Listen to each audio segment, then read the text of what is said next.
ഓ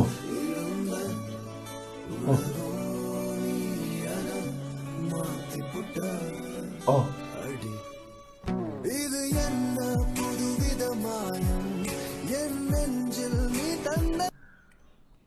guys, നിങ്ങളുടെ കൂട്ടുകാരിയുടെയോ കൂട്ടുകാരൻ്റെയോ കാമുകനൊക്കെ ഉള്ളപ്പോൾ നമ്മൾ ഒരിക്കലും അവരുടെ കൈക്കറി പിടിച്ചിട്ട് അത് നമുക്ക് ചെയ്യാം. പക്ഷെ ഒരിക്കലും കള്ളസത്യം ഇട്ടരുത് തലയെ പിടിച്ച്. കാരണം കള്ളസത്യം ഇട്ട് കഴിഞ്ഞാൽ അടുത്ത സെക്കൻഡിൽ അവർ ഹാർട്ട് അറ്റാക്ക് വന്ന് ചത്തുവും.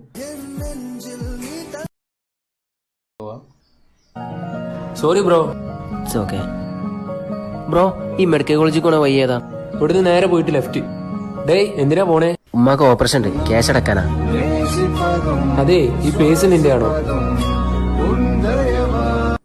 അത് വലിയ കുഴപ്പമൊന്നുമില്ലായിരുന്നു ആ വീഡിയോയ്ക്ക്. പക്ഷേ മെഡിക്കൽ കോളേജിലേക്കാണ് പോകുന്നത് ഉമ്മാക്ക് ഓപ്പറേഷന് പൈസ അടക്കാൻ. പക്ഷേ പുള്ളിക്ക് മെഡിക്കൽ കോളേജിലേക്കുള്ള വഴി അറിയത്തില്ല.